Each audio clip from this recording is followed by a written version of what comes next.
अस्सलाम वालेकुम नाज़रीन, program opinion with Ali Qazi में बलिकार और यासिर अहमद एंड स्टूडियो में ज्वाइन करता सीनियर तजज़ियाकार Ali Qazi sahab. Welcome Ali sahab. Thank you Yasir. Ali sahab DGISPR और DGISI फैज़ हमीद साहब जेको कोर्ट मार्शल में उन्हनि जो हले पियो पियो 15 महीना कोई 1.5 साल क़रीबन कोई उनजो केस हलियो आहे। पोइ कल्ह टियों ॾींहुं बल्कि फैसल ऑर्डर साहब वेठा हुया, उन्हनि चयो त सज़ा अचण वारी आहे ऐं ॿियो ख़्वाहिश आहे त 14 साल सज़ा अचे, सज़ा मौत न अचे। पोइ 14 साल जी सज़ा आई। जेके जेके इल्ज़ामात हुया उहे सॼा जा सॼा इल्ज़ामात जेके उन्हनि ते साबित थिया आहिनि, बस DGISPR साहब जेका प्रेस रिलीज़ आहे उन्हनि पाण में क्लियर कयो अथऊं जेका पॉलिटिकल एजिटेशन आहे, शायदि 9 मई जी तरफ़ मिसाल आहे या का ॿी शइ मिसाल आहे, पॉलिटिकल एजिटेशन जेका आहे उहा डेल्ट सेपरेटली कई थी वञे। सो पाकिस्तान जी तारीख़ में पहिरियों के अॻूणे DGISI डायरेक्टर जनरल ISI खे 14 साल जेल बामुशक्क़त जी सज़ा आई आहे। तो फैज़ हमीद साहब खे हाणे सिर्फ़ु ॾिसणो इहो आहे त 14 साल जेकी जेल आई आहे, टीप आई आहे, इहा कहिड़े जेल में काटींदा, छाकाणि त लेफ्टिनेंट जनरल अॻूणे DGISI जंहिं ते कई माण्हू सां हुन जेका हशर कया हुआ उहो थी सघे त कुझु अञा जेलनि में वेठा हुजनि। यस वेरी ट्रू। त ही किन खे रखंदा किथे, हिन लाइ को ख़ासि जेल ठहंदो या ही जेके आम जेल आहिनि, अडियाला आहे, सखर आहे, हैदराबाद आहे, कराची आहे, लाहौर आहे या अटक आहे, किथे रखिबो किथे? इस्लामाबाद जो ठही त पियो आहे, नओं जेल ठही वियो आहे, इनॉग्रेट न थियो आहे अञा। अच्छा, त पोइ इस्लामाबाद जे नओं जेल में रखंदा ऐं पोइ हिते अहिड़ा चीदा चीदा माण्हू हिते रखी छॾिबा। अच्छा ख़ैर, हाणे कंहिंजी बि माण्हू त ख़ैर ई घुरंदो आहे सभिनी जो, लेकिन मूंखे हैरत इहा थी त जेके 4 हुननि ते ॾोह लॻाया विया हुआ, इल्ज़ामात हुआ, हुन में 4 में ई 14 साल सज़ा आई आहे। हाणे मूंखे इहो सम्झ न आयो त हिन में हिकिड़ो ॾोह हो त हुन सीक्रेसी एक्ट यानी ऑफिशियल सीक्रेसी एक्ट जी भनकेड़ी कई आहे। हाणे हिकिड़ो फ़ौजी अॻूणे लेफ्टिनेंट जनरल ऐं अॻूणो DGISI प्रीमियर एजेंसी असांजी, हुनजो सरबराह अगरि क़ौमी राज़ अफ़शा करे थो या हुनजी भनकेड़ी करे थो त उनखे आम तरह ॿुधंदा इहे आयासीं त पोइ हिन खे कैपिटल पनिशमेंट ऐं बग़ावत ऐं हिंसा जे ज़िमरे में हिकिड़ो शक में अची रहियो आहे, त पोइ त गद्दारी थी वई न। त पोइ हुन में त सख़्तु सज़ा यानी मैक्सिमम सज़ा ॾियण जी ॻाल्हि थिए थी, पर हिते कोर्ट मार्शल कंदड़नि थोरो हल्को हथु रखियो आहे ऐं हुनखे 14 साल, लेकिन 14 साल बि हिकिड़ी ज़ाहिर अनप्रेसिडेंटेड आहे, अहिड़ो को पहिरियों मिसाल नथो मिले। हाणे 2 हिन जा पासा, हिकिड़ो पासो पाण हिकिड़ी रिवायती ॻाल्हि खां करे वठूं था जेको बिलावल भुट्टो ज़रदारी साहब बि चयो त पंहिंजे वक़्त में ही ऐं बानी फ़िरौन थियल हुआ। ट्रू, ग़लति न आहे। जीअं हिन खां अॻु थियल आहे, अक्सर अॼु बि थियल आहिनि। त ही जेका फ़िरौनियत आहे इहो ताक़त सां अचे थी, ऐं ताक़त सां गॾु ॾिसो ॻाल्हि इहा हूंदी आहे त अक्सर माण्हुनि खे ग़लतफ़हमी या ख़ुशफ़हमी हूंदी आहे त असीं अकिले कुल आहियूं, पर हुनजी ॻाल्हि हुनजे घर में बि घटि माण्हू ॿुधंदा आहिनि। यानी हुन वटि ताक़त न हूंदी आहे, इख़्तियार न हूंदो आहे, त भले अकिले कुल आहे, भले बि ॻाल्हाए बसि करे यार। पर मसइलो तॾहिं थी वञे थो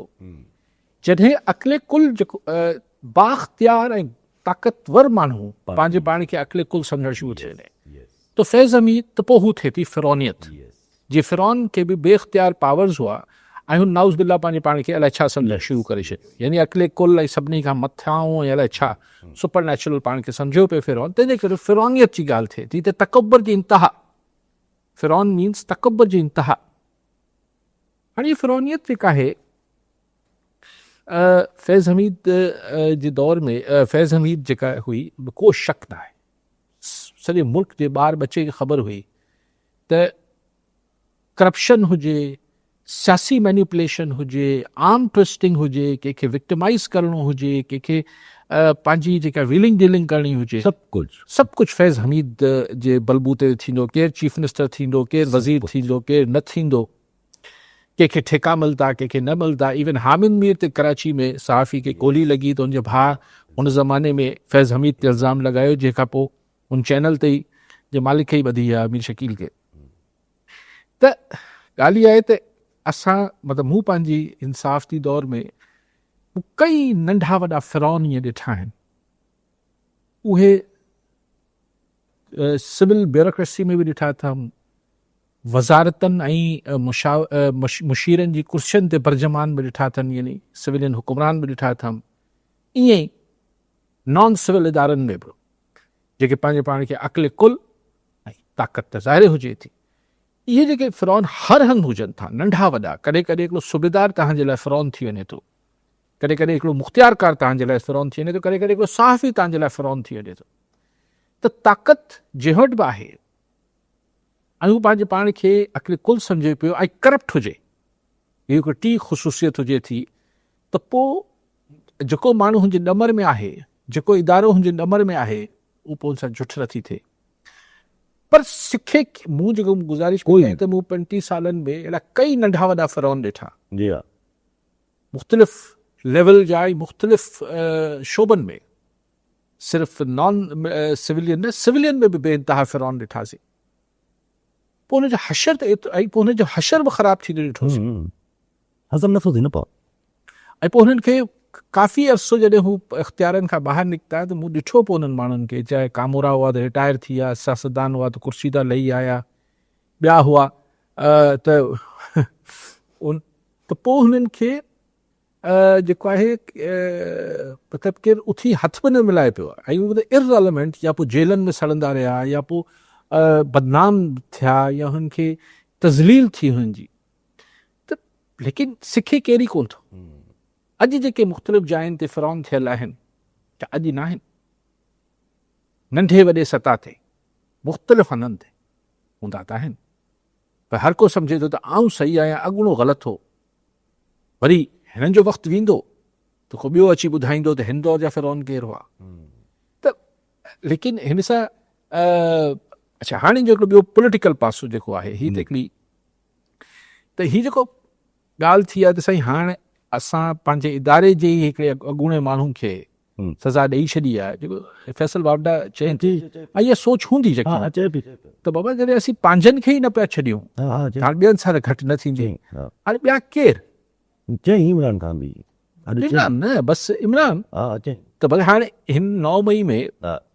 पॉलिटिकल एहतिजाज सां इमरान खे बि अहिड़ी का कोर्ट मार्शल कराईंदा, लेकिन जस्टिफाई इहो कबो त जॾहिं असीं पंहिंजे लेफ्टिनेंट जनरल खे करे छॾियूं था, त हीउ छा थो विकिणे। पर हाणे ॿिन्ही में फ़र्क़ु आहे। एग्ज़ैक्टली, फैज़ हमीद को पब्लिक जे दिलियुनि ते राज नथो करे, बल्कि माण्हुनि सां शदीद सभु from all walks of life, यानी ॾिसो शदीद माण्हू हुन सां बेज़ार हुआ, ऐं शदीद लफ़्ज़ छा इस्तेमालु कयूं, हाणे जेल में हलियो वियो आहे, त माण्हू मतिलबु शदीद अताब में ज़िंदगी गुज़ारी आहे जॾहिं फैज़ हमीद हो। त हुनजे जेल वञण सां आम माण्हू छा वञे, माण्हू त चवंदा ठीकु आहे तव्हांजो अंदरूनी मामिलो आहे, या भले चङो थियो, केरु चवंदो चङो थियो, केरु चवंदो अंदरूनी मामिलो आहे, केरु चवंदो असांजो छा वञे। लेकिन ख़ान जो मामिलो ईअं न आहे न, तव्हां इहो जस्टिफाई नथा करे सघो, सही असां पंहिंजे खे न छॾियो, तव्हांजे कीअं छॾींदासीं, मर्ज़ी आहे। मोहम्मद हुसैन जतोई काज़ी अमन मां, जी जतोई साहब छा चवणु चाहींदा? मुंहिंजो तोखे कारी साहिब सलाम, राति तव्हां सुवाल कयो, सुबुह जो जवाबु कोन मिलियो, वरी ॿिया कलर अची विया। मुंहिंजो सुवाल आहे त साईं जन जी बि महिरबानी, अवाम जी बि महिरबानी, रद अमल थियो त मंशात वो सिंध पाक, अलहमदुल्ला ग़रीब अवाम तां मीडिया सभु दोस्त चवनि था, पर साईं जेके वेठा आहिनि करोड़े अरबे रुपए में खाइनि, उहे जेके पुलिस आहे भाङे भाई वारा आहिनि, उहे कीअं चाहींदो 1000 ख़रब वञनि, ऐं हर ज़िले में हर तालुके में जेको शराब जो गोतो या 2100 आहिनि, या माओ गुट, उन में हर MP MN जो भाईवारो आहे। हाणे इहा असां तो मंशा जी नालत कॾहिं ख़तमु थींदी, इन ॾिसण रोशनी जी महिरबानी करी। ठीक साईं, बिल्कुलु सुराब पोसो तंगवाणी में। जी कोसो साहब छा चवणु चाहींदा? हेलो जी जी साईं, जी वालेकुम सलाम साईं। हेलो जी साईं, चवण सने में जेके वकूल आहिनि न, साईं तव्हांजो आवाज़ सही न पियो अचे, अलाए साईं छा चवणु चाहिनि? जतोई साहिब, मंशात कॾहिं अज़ाब ख़तमु थींदो जॾहिं सरकार चाहींदी, इनमें को वॾी साइंस ज़ाहिर आहे, जॾहिं गठजोड़ आहे, सभु कुझु मिक्स में आहे, त जॾहिं नियत पिरंदी तॾहिं थींदो न मतिलबु आउं छा 100 सैकड़ो, पर जंहिं ॾींहुं सरकार पंहिंजी ते लही अचे ऐं पुलिस ऐं एक्साइज़ ऐं ॿिया इदारा पंहिंजी त लही अचनि ऐं त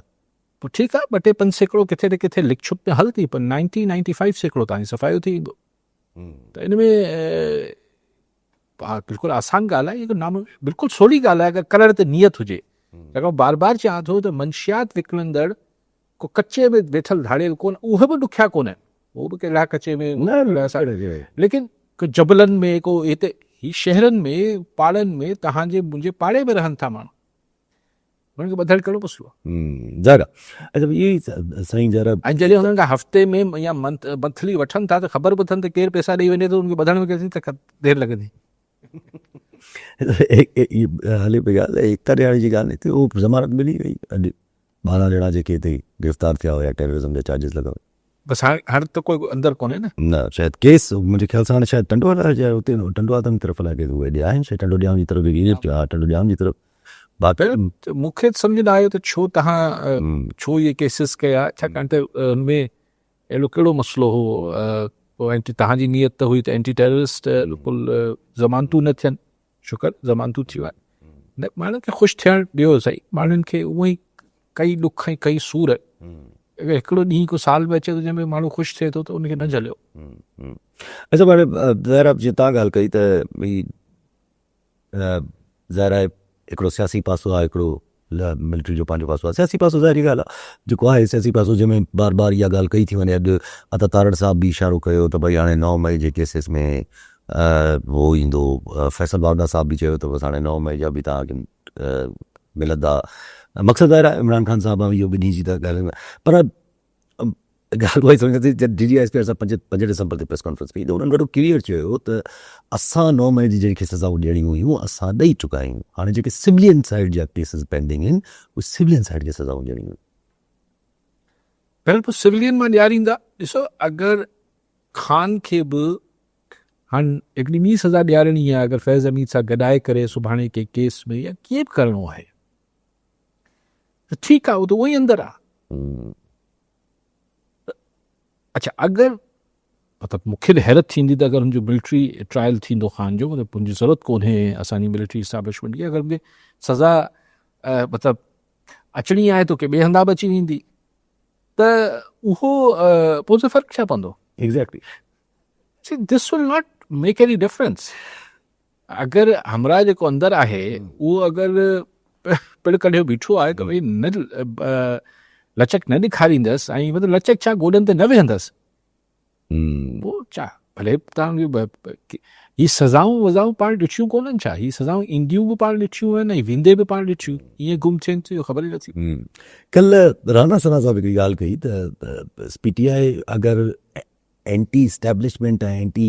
आर्मी में अगरि फ़र्क़ु करे वञे त को रास्तो खुली सघे थो पोइ वरी अॼु वरी ॻाल्हि खे मटाए विया अॼु वरी चवणु लॻा त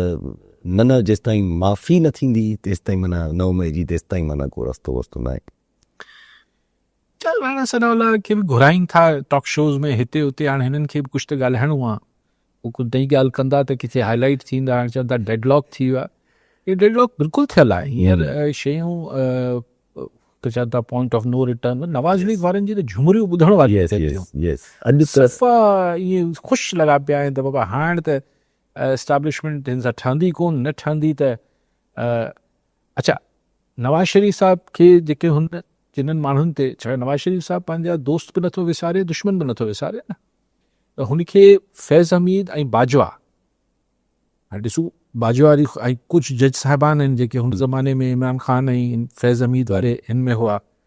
ऐं ख़ुदि ख़ान हो त ख़ान ऐं फैज़ हमीद त थी वियो ॾिसूं त नवाज़ शरीफ़ साहिब जी लिस्ट में बाक़ी माण्हू आहिनि उन्हनि ते बि को हथु विझिजे थो या नथो विझिजे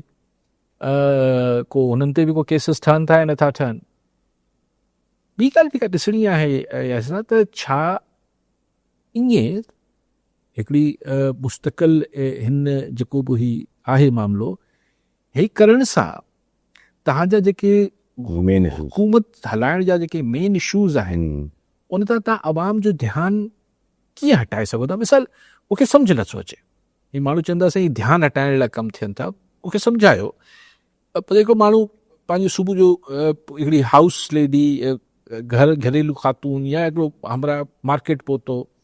उनजो बाबा ही ईअं करे हिकु डज़न बेदा ॾेई छॾे की डबल रोटी ॾेई छॾ उते ई रियलाइज़ेशन थी वेंदी त हुन चयो त सही बेदा मिसाल हा जो सही 200 रुपया बेदनि जा थिया चढ़े यार कल्ह ते 150 में वठी आया चई साईं महांगा थी विया हाणे उनखे भले तव्हां चओ फैज़ हमीद खे सज़ा अची वई आहे इमरान ख़ान अडियाला जेल में आहे या फलाण आहे उनखे मतिलबु उनखे हाणे कैलकुलेशन थी त 50 रुपए जो जेको इज़ाफ़ो आयो डेली हुन में माना 15 अंडा त माण्हू रोज़ खाईंदो मिसाल त माना 1500 रुपया महीनो वधी वियो 50 रुपया रोज़ जे हिसाब सां हाणे उहो सोचींदो ईंदो रस्ते भर ऐं सॼो ॾींहुं सोचींदो त कंहिंजो बेदो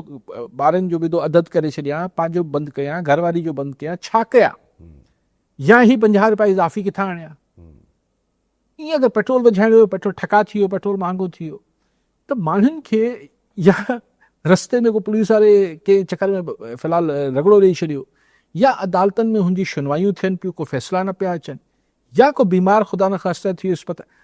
तव्हां कंहिंजो ध्यानु हटाईंदो हीअ छा ध्यानु हटाए सघनि थियूं शयूं रहंदो इरिटेट कंदो सो आई The law. डोंट नो के ही जेके ठोस माण्हुनि जा इश्यूज़ आहिनि करप्शन आहे लॉ एंड ऑर्डर आहे हाणे कल्ह बि ही एतिरी की साईं ई कैमरा ई चालान फलाण ढिमकान असां ॾिसूं पिया कराची खे अख सां फलाण हाणे कल्ह बि 3 माण्हू हिन डंपरनि जेको आहे कुचले मारे छॾिया स्ट्रीट क्राइम बंदि न पियो थिए कराची मां हाणे चए त असीं हैदराबाद बि खणी आहियूं भले खणी वञो जेको तव्हां करिणो आहे कयो लेकिन क्वेश्चन इहो आहे त पोइ ही सेफ सिटी किथे थी पोइ हे पर्पज़ हुयो क्राइम खे घटि करण जो चालान करण जो पर्पज़ ई न हो अच्छा पोइ डंपर अगरि सड़नि था त वरी हिकिड़ी ॿी ॻाल्हियूं शुरू थी वञनि थियूं त माण्हुनि खे यानी मूंखे इंतज़ारु आहे त आख़िर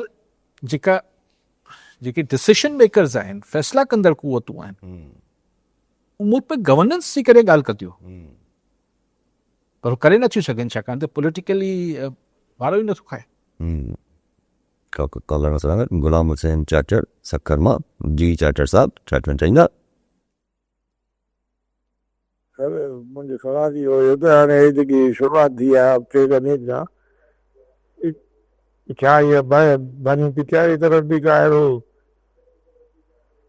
इहो सिलसिलो शुरू थींदो ख़तम या पोइ हिनखे रिलीफ मिलंदी जी ठीक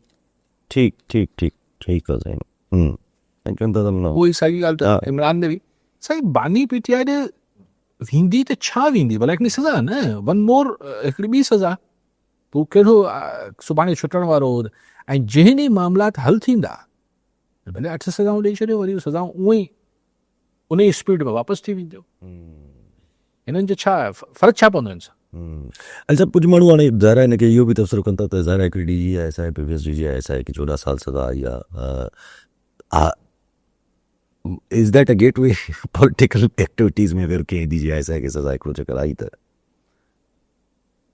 सर ख़बर नाहे पाकिस्तानी ख़बर नाहे लेकिन बहरहाल हिकिड़ो प्रेसिडेंट ठहियो आहे यस लेकिन हाणे छा चऊं पाण बसि पाण माज़ी जी ॻाल्हि करे सघूं था छो पॉलिटिकल एक्टिविटीज़ हाल जी ॻाल्हि त नथा करे सघूं पर पास्ट में छा सिर्फ़ु फैज़ हमीद पॉलिटिकल एक्टिविटीज़ में रहियो आहे DG या माल प्रैक्टिसिस में हुन खां अॻु वारा हुन खां अॻु वारा हुन खां अॻु वारा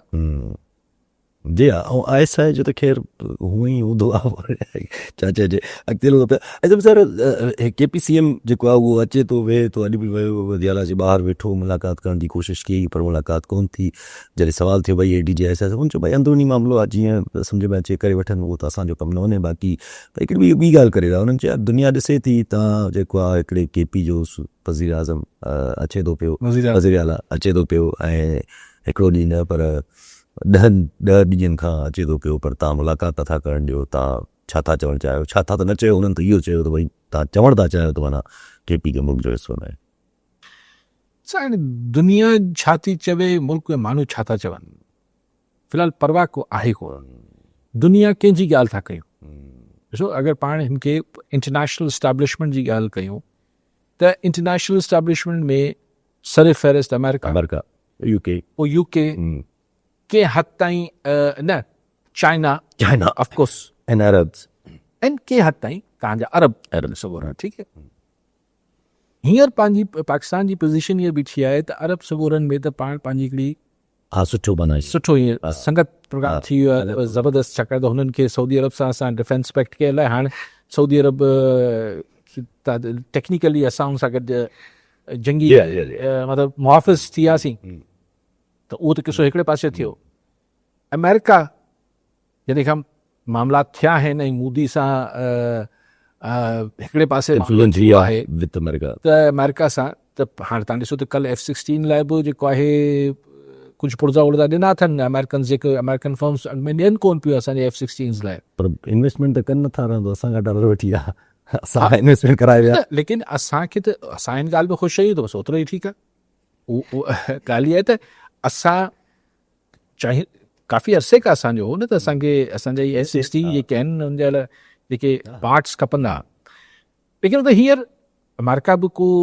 डोनाल्ड ट्रंप एडमिनिस्ट्रेशन त फ़िलहाल को प्रेशर विझण जे मूड में न आहे। केरु चाइना उनखे इंट्रस्ट हूंदो न आहे, उहो पंहिंजो पैसा ख़ुदा ख़बर अगरि माठ मठे का ॻाल्हि कंदो हुजे त कंदो हुजे, पर हुनजो इंट्रस्ट हूंदो कोन्हे ॻाल्हि।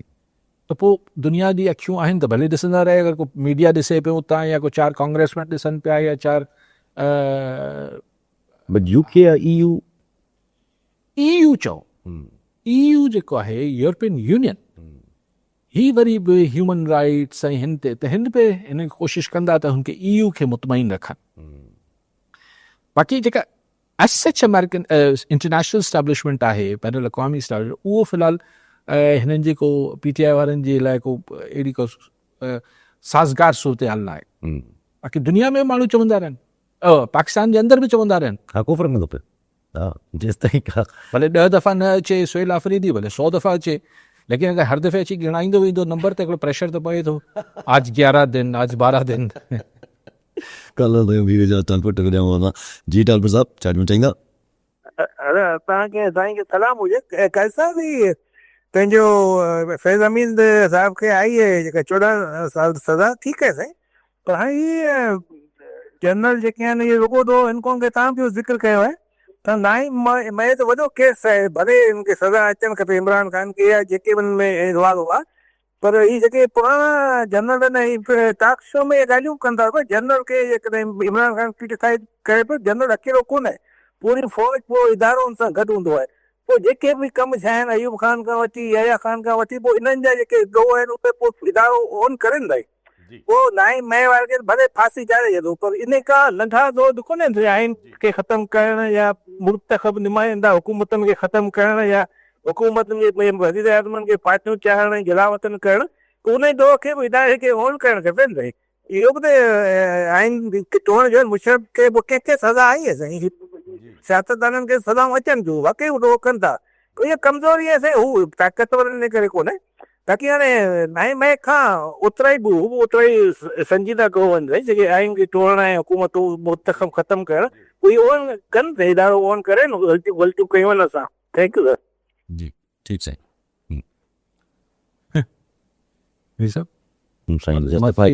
मर्ज़ी हूंदी त मञंदा, न मर्ज़ी हूंदी न मञंदा, तव्हांजे मुंहिंजे चवण ते त कोन मञंदा। ऐं सी पॉइंट इज़ के असां इहो चाहियूं था त माण्हू उहो यादि रखनि, उहो ॻाल्हाइनि, उहो सोचीनि जेको असीं हुननि खे अॼु पंहिंजो बयानियो ॿुधायूं था। हर ताक़तवर धुर जी इहा ख़्वाहिश हूंदी आहे, चाहे सिविलियन हुकुमरान हुजनि, चाहे एस्टाब्लिशमेंट हुजे, चाहे अलिफ हुजे, चाहे बे हुजे, बट छा कजे, माण्हू अहिड़ी गुफ़्तगू कनि था जेको मीर एजाज़ करे पियो, छा कजे, चवनि था न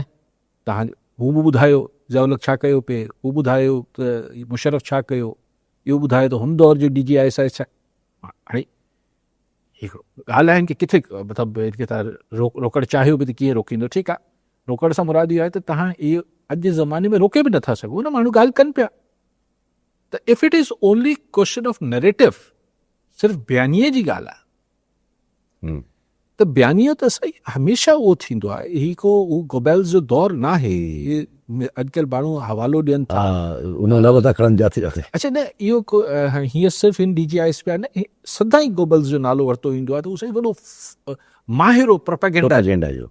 वॾो सही फ़नकार हो, उनखे वॾी हुनर हो, हुनजो जेको आहे IQ लेवल अलाए किथे हो, ऐं हू ईअं कूड़ खे सच करे वेंदो ऐं चवंदो एतिरो कूड़ ॻाल्हायो जो पोइ सच थिए, सभु नंढे हूंदे का इहे किसा ॿुधी मुंहिंजे चोथों पंजो ॾींहुं कंहिं सां ॻाल्हायो पियो, मूं चयो यार गोबेल खे चओ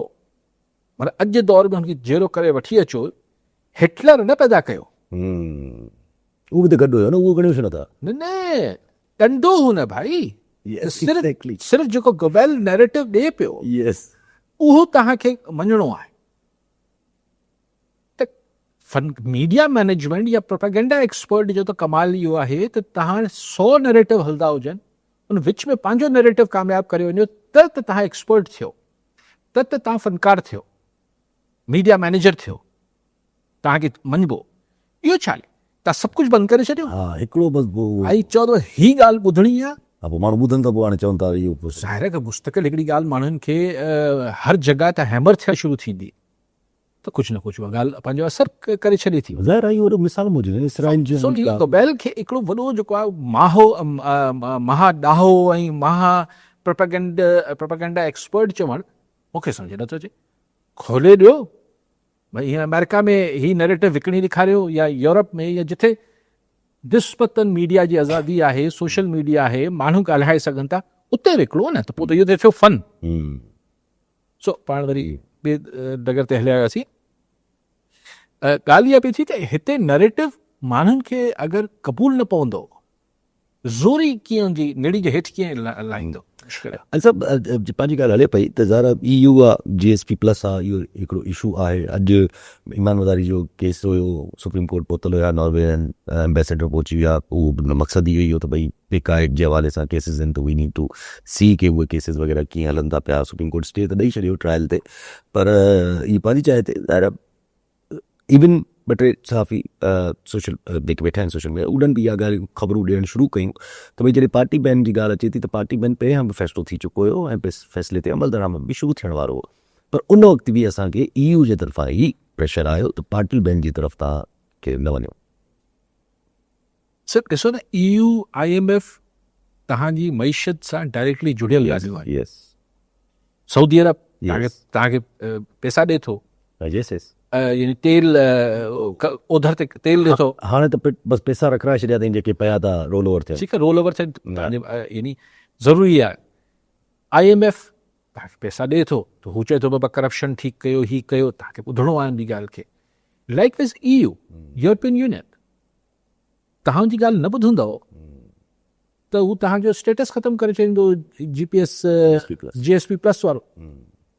त तव्हांजी उहा ई हिकिड़ी $2.5-3 अरब जी एक्सपोर्ट आहे, हल्की फुल्की जॻह रहिजी वई आहे। उनमां 50-60% त कमु लही वेंदो, ॿुधणो त पवंदो। तॾहिं आउं चवां थो सर, असीं न आहियूं उन पोज़ीशन में। असांजी ख़्वाहिशात भले इहे हुजनि त असां हिन खे नॉर्थ कोरिया ठाहे छॾियूं, चाइना ठाहे छॾियूं, पर कीअं? तव्हांजो पासपोर्ट अॼु जेको इंडेक्स ठहियो आहे, उनमें 4थे नंबर ते दुनिया में अची बीठो आहे तव्हांजो पासपोर्ट, मतिलबु हेठां खां हेठि। पोइ तव्हां खां हेठि रुॻो हाणे इराक रहियो आहे, अफ़गानिस्तान रहियो आहे, हिकिड़ो को ॿियो मुल्क आहे, यमन अलाए कहिड़ो, कोई अफ्रीकन कंट्री आहे। तव्हां 4थे नंबर ते वञी बीठा आहियो। ॻाल्हियूं छा था कयूं? कल नज़ाया अब्दुल गफूर काके पुटो नाब शमा जी काके पुटो साहब छा चवणु चाहींदा? साईं कबीर साहब ऐं यासिर साहब तव्हांखे सलाम अर्ज़ु। भाई करता खां सवाल आयो त ॾके अर्से खां मुसलसिल जेको आहे सो IMF खां हिकिड़ी किस्त मिले थी, त असां तमामु ख़ुशि था थियूं जेको आहे सो भई असां हाणे कशकोल जेको आहे सो तोड़े छॾींदासीं। वज़ीर आज़म बि चवंदो आहे त हीउ जेको आहे सो मुसलसिल सऊदी अरब या अरब मुल्क, अफ्रीका या उधर ते कर्ज़ मां जेको आहे सो जेको मिले थो, त असां जेको आहे सो बार बार अर्ज़ु त कयूं था, पर अवाम जी मुआशी हालत अञा बि ॾींहों ॾींहुं ख़राब थी वञे। जेको आहे सो जीअं हींअर IMF रिपोर्ट ॾिनी आहे करप्शन जे बारे में, त आख़िर अवाम जो छा थींदो? महिरबानी। कल्ह असांजे वज़ीर साहब इकोनॉमिक जे वज़ीर साहब बि इहो ई चयो त भई जेको ट्रांच मिलियो आहे असांखे इहो सही डगर ते वठी हलंदो। हर दफ़ा ॿुधायो वेंदो आहे त जेको बि असांखे IMF जी तरफ़ां नई ट्रांच मिलंदी आहे उहा हाणे सही डायरेक्शन में वठी वेंदी मुल्क खे। न ॾिसो, मां कल्ह बि गुज़ारिश कई, तव्हांखे ही IMF जो जेको मिले थो उहो तव्हां भला किथे सही वठी ईंदो? तव्हांखे हू भरणा आहिनि, उन्हनि जो जेके किस्त हाणे IMF जी ईंदी वापसि ॾियणा आहिनि, वरी तव्हांखे वरी इहे पैसा हुन खां ई वठी हुनखे वापसि करिणो आहे। यस, तव्हां त पंहिंजो वरी मूं हींअर पढ़ियो त तव्हां जेको गर्दिशी कर्ज़ो आहे तव्हांजो ही पावर सेक्टर में, उहो वरी वधी अलाए किथे वण थी वियो आहे। तव्हां हुनखे हर दफ़े कोशिशि कयो था त हुन गर्दिशी कर्ज़े ख़तमु कयो, वरी तव्हांजी वरी गवर्नेंस जे करे ऑब्वियसली Governance- हर शइ गवर्नेंस आहे। और शे गोइंग परी त आई गवर्नेंस तव्हांजी ठीकु इन करे नथी थिए त तव्हांजी ॿियूं मसलहतूं ऐं ख़्वाहिशात ॿियूं आहिनि, ज़ाती पसंदि नापसंदि आहे। न त हिकिड़ो दफ़ो शयुनि खे पसंदि नापसंदि खां हटी करे हिकिड़ी जेन्युइन तरीक़े सां ॾिठो वञे, काफ़ी मसइला हल थी सघनि था। ऐसा पाण ज़ाहिर आहे जे पाण कल्ह बि ॻाल्हायोसीं त नून लीग जेका आहे उहा बाक़ाइदा ख़ुशि आहे, नून लीग जेको आहे उहो अॻिते वधायो आहे हर चीज़, पर ज़ाहिर सवाल त उभरंदा न, नून लीग बि शायदि राज़ी आहे। मतिलबु कुझु माण्हू त हाणे इहो तबसरो करणु शुरू थी विया आहिनि त शायदि नून लीग जेका आहे उहा चाहे थी त भई स्टैब्लिशमेंट ऐं PTI आम्हूं साम्हूं अची वञनि ऐं असांजी ॻाल्हि ख़तमु थिए त थिए भले, असांजी ॻाल्हि कीअं ख़तमु थी? मतिलबु असांखे भले पोइ टेक ओवर थी वञे या छा बि थी वञे, असां ई माना साइड ते थी वञूं। आउं नथो सम्झां, आउं सम्झां थो त उहो त आम्हूं साम्हूं त हाणे हिन खां वधीक PTI ऐं इस्टेब्लिशमेंट कहिड़ो थींदी। हाणे सिर्फ़ु ख़्वाहिश शायदि तारड़ साहब ऐं हिननि जी इहा हूंदी त हुकुम अची वञे त बैन करे छॾियो। बैन त वरी हाणे मोहम्मद लोनानी तव्हां वटि कान जी लोनानी साहब छा चवणु चाहींदा? हा साईं अलीकार साहब खां मुंहिंजो सुवालु आहे त हालात जी मखदूम ख़ानदान में इख़्तिलाफ़ ॾींहों ॾींहुं वधंदा वञनि, ऐं अॼु चांदनी कमु ॿुधो त सही ज़मा खुरम खुला जो त मटियारी ज़िलो अकेले जमील ज़माने न आहे, असांजो बि आहे, रफ़ीक साईं जो बि आहे, जंहिं मोटनि जो बि आहे, ऐं इहो बि थी त अगरि पीपुल्स पार्टी रिस्पॉन्स न ॾिनी त पोइ असांजे लाइ ॾाढा दरवाज़ा खुलियल आहिनि। छा ही हिकिड़ो मखदूम ऐं फैमिली मां जामोट राहू मिली करे मखदूम जमील ज़माना ईंदड़ को टाइम ॾींदा इलेक्शन में मटियारी ॾींदा इन तरह सां? ठीकु साईं। साईं हाणे मथे इलेक्शन में राणी साहब टाइम केतिरो बचियो आहे इहो ॾिसणो पवंदो न पाण खे। अगरि पंहिंजे वक़्त सर इलेक्शन थिया त 4 साल, पौणा 4 साल बचिया आहे। न घटि बचा आहिनि, 3.5 साल, हा शायदि मथे बल्कि घटि न, हा 3.5 साल, है न, 3.5 पौणा 4 साल बचिया। हींअर का लोनानी साहब तव्हां मथे इलेक्शन जी ॻाल्हि पिया कयो त कहिड़ी गति कया आहे, इलाही टाइम आहे, 3.5 साल, अगरि 3.5 साल खां पोइ इलेक्शन आहे। ॿी ॻाल्हि इहा आहे त इलेक्शन्स कीअं थींदियूं, छा ईअं थींदियूं जीअं हींअर थी हुयूं 18 फेबरवरी वारियूं, 8 फेबरवरी वारियूं 2024 में, त पोइ जंहिंजो फ़ैसिलो थियल हूंदो खटंदो, पोइ चाहे केरु इतिहाद ठाहे थो नथो ठाहे। त इलेक्शन्स असां वटि फेयर जेसिताईं थियण जो को आसरो न थींदो तेसिताईं पाण वेही मथाखोरी कयूं त ही गॾिजी विया हू गॾिजी, ऐं 3.5 साल आहे। अगरि पीपल्स पार्टी कंटिन्यू करे थी गवर्नमेंट 3.5 साल, त वरी हिननि मां जेको तव्हां चओ पिया जामोट साहब आहिनि या राहू साहब आहिनि, थी सघे टोड़े छॾीनि मखदूम हिननि जेके अगरि मखदूम फैमिली में स्प्लिट थिए थो। लेकिन अञा मूंखे इहो सम्झ नथो अचे त मखदूम जमील ज़मा हिन खे रिज़ॉल्व छो न पियो करे, अहिड़ी कहिड़ी असल इशू छा आहे।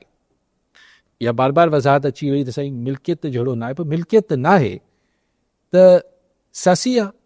सियासी बि सीटूं वधायल आहिनि। न उहो त पीपुल्स पार्टी जा, ॿई पीपुल्स पार्टी जा आहिनि त मसइलो हल थी वञे। ठीकु आहे, ॿी टी ॻाल्हि इहा त अगरि सियासी अगरि ईगोज़ जो इशू आहे, मूंखे लॻे थो त मामिलो ईगो जो आहे, ऐं कुझु ॿिया बि हिसाब किताब हूंदा, लेकिन आई थिंक मखदूम जमील ज़मा साहब खे हूअं त ही चाचा आहिनि, लेकिन बीइंग हू जेको ज़ाहिर पग आहे मखदूम जमील साहब ते, रिज़ॉल्व करे वठे चाचनि सां मसलो। कहिड़ो अहिड़ो कोई इशू आहे कोन जेतिरो ऐसा पाण जे ज़रा सवाल त उभरजनि। हाणे जे माना जे कल्ह पीपुल्स पार्टी जेको हिकिड़ो हल्को टोन रखियो या बिलावल भुट्टो ज़रदारी साहब जेके ॻाल्हियूं कयूं जंहिंमें पार्टी बैन जे हवाले सां, अक्सर माण्हू हुनखे इहो प्रिडिक्ट कनि था पिया, पेशेंट माना हुनखे इहो सम्झंदा त बिलावल भुट्टो ज़रदारी साहब मना कई आहे या माना हिकिड़े क़िस्म जो न कई आहे त भई गवर्नर राज हुई। राणा सना साहब का बि सवाल थियो, राणा सना साहब इहो ई चयो त भई बिलावल भुट्टो साहब हिकिड़ो जमहूरी माण्हू आहे, उहो जमहूरियत जे हवाले सां ई जवाबु ॾींदो ऐं सभु कुझु, त पर हिते ज़रूरत पई त पोइ हाणे ज़ाहिर आहे बिलावल भुट्टो साहब खे जेको आहे उहो सम्झायो वेंदो, क़ाइल कयो वेंदो त भई जेको आहे उहो गवर्नर राज आहे हिन तरफ़ वञे। पर जॾहिं ही ॻाल्हियूं गॾो गॾु हली पियूं त पीपुल्स पार्टी खे बि 2 तारीख़ पाण वेंदे वेंदे कल्ह बि डिस्कस कयो त पीपुल्स पार्टी खे को नेशनल कॉन्फ्रेंस में घुराइण लाइ PTI रथियल आहे, त अञा बाक़ाइदा बाज़ाब्ता मदू न कयो आहे मूं अख़बारनि खे, पर इहा ख़बर सिर्फ़ु हलाए छॾी अथऊं त माना असां घुराईंदासीं। पर आउं नथो सम्झां त बिलावल भुट्टो ज़रदारी पीपल्स पार्टी ईंदी हूंदी, लेकिन मूं कल्ह बि चयो मूंखे नथो लॻे को लॉजिक न आहे। छो जो रीज़न्स बि न लेकिन ॾिसो जेको नैरेटिव बिलावल भुट्टो ज़रदारी साहिबु ठाहे पियो त भई असां सूबनि खे माशी तरह गैर मुस्तकम करण खां सवाइ वफ़ाक़ खे माशी मसइला हल करण लाइ तयारु आहियूं, असां वटि प्रपोज़ल्स आहिनि। त मूं तव्हांखे कई दफ़े ॿुधायो आहे त प्रपोज़ल कीअं हूंदो, other way around. मथां ई मथां करे वठिजे, हा रेशो न घटाइजे, बिस्प ॾेई छॾिजे, इहो जेको पाण ॿ टे दफ़ा ॻाल्हाए चुका आहिनि। लेकिन मूंखे गवर्नर राज लाइ बि हू चवनि था त हुनखे ओपन फ्लैक्सिबल थियनि था। अॼु बि चयो अथनि त मूंसां के ॻाल्हायो कोन्हे नवाज़ लीग वारनि, यस माना ॻाल्हाइबो त ॻाल्हाइण लाइ तयारु थींदा। साईं चवनि था त नवनि सूबनि जे लाइ बि जिन्हनि इलाइक़नि ते इतफ़ाक़ी राय आहे उन वटाए वठो। उहो ठाहे वठो, यानी पंजाब में ठाहे वठिजो। पंजाब चयईं बि त पंजाब में ठाहे वठो। त मतिलबु छा ॿियनि सूबनि में इतफ़ाक़ी राय जी का उमेदु आहे छा बिलावल साहब खे? एटलीस्ट सिंध में त का अहिड़े इतफ़ाक़ी राय जी उमेदु ई कोन्हे। लेकिन बहरहाल हू हुन में इहे जेकी क्लियरिटी सां ॻाल्हि कबी आहे त सवाल ई नथो पैदा थिए, ईअं नथा चवनि। त उहो हिकिड़ो पंहिंजो हिकिड़ी कोशिशि कनि पिया त बैलेंस हिकिड़ो पंहिंजो बयानियो ठाहिण जी बिलावल साहब। लेकिन अगरि मथां प्रेशर आया त पोइ ॾिसूं त पोइ ओॾीमहिल हिकिड़ो तरफ़ त वठिणो पइजी वेंदो, जे कैनाल्स में बि आख़िरकार हिकिड़ो पासो वठिणो पइजी वियो। लेकिन हिते आउं इहो सम्झां थो त अगरि पैसनि वारो मामिलो वफ़ाक़ जो हल करे छॾे, पीपल्स पार्टी लचक ॾेखारे थी, घणा मसइला हल थी वेंदा। त काफ़ी मसइला हल थी था। बाक़ी ॻाल्हियूं आहिनि ॻाल्हियूं यस उहो ॾेखारण जूं आहिनि। यस ऐं सूबनि सां कहिड़ा मसइला हल थी वेंदा, ऐं छा थींदो, आउं नथो सम्झां त उहो सिर्फ़ु भउ आहे। मसइलो आहे त वफ़ाक़ खे पैसा खपनि, ऐं इन ते पीपल्स पार्टी लचक ॾेखारींदी। ठीकु आहे, महिरबानी साहब। नाज़रीन, अॼु प्रोग्राम जो पूरो थियो, वरी ईंदड़ प्रोग्राम में दुआ